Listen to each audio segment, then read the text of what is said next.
Olona 5 no voasambotry ny polisy tao Moramanga tao aorian'ny renesana antso ny 13 Jolay lasa teo. Nilaza fa misy olona mampiaya mikasa haka vola amin'ny banky iray ao an-toerana. Araka ny fanazavan'ny Razafindrabe Manantena, komisera misahana ny polisy ao Moramanga, dia olona efa fantatra amin'ny resaka fisolokiana amin'ireo banky mampindram-bola ireto olona ireto. Mampiasa taratasy sandoka sy karapanondro-osika izy ireo ary mamorona toeram-piasana sy fifanarahana ara-piasana tsy tena misy mba ahafana mangataka fampindram-bola amin'ireo banky. Voalaza ihany koa fa manofa trano izy ireo ary amboariny ho toy ny tokantrano tena misy izany mba hanamafisana ny fisandohana ataon'izy ireo. Tamin'ny 17 ny volana Jolay zany dia naharay antso zahay teto amin'ny polisy firenena miasa eto Moramanga fa misy olona mampiahiahy tonga maka vola amina banky anankiray misy eto an-tanàna.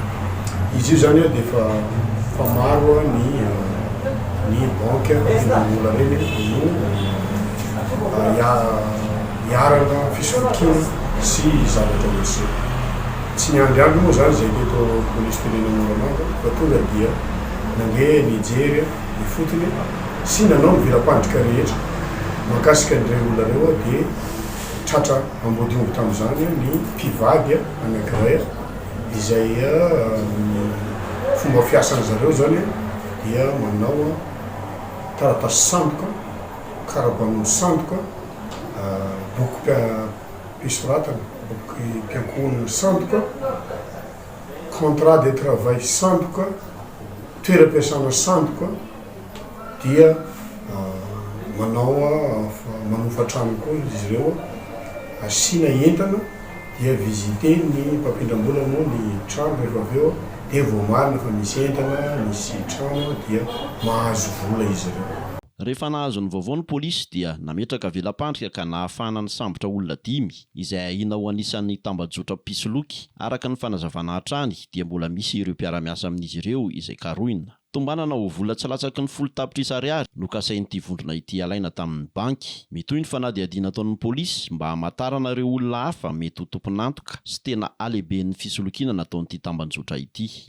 Ny fikarohana sy ny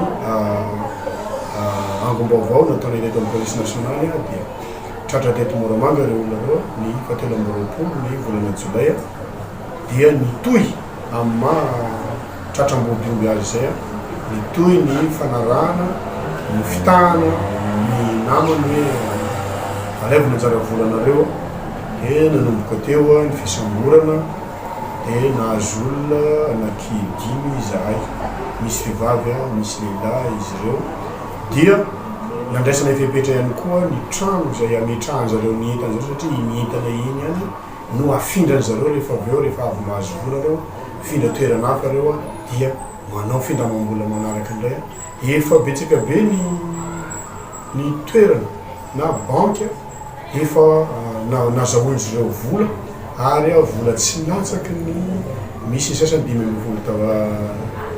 5 tapitrisa sasany 20 tapitrisa ty farake zao 1 tapitrisa nefa saika azo indry zareo.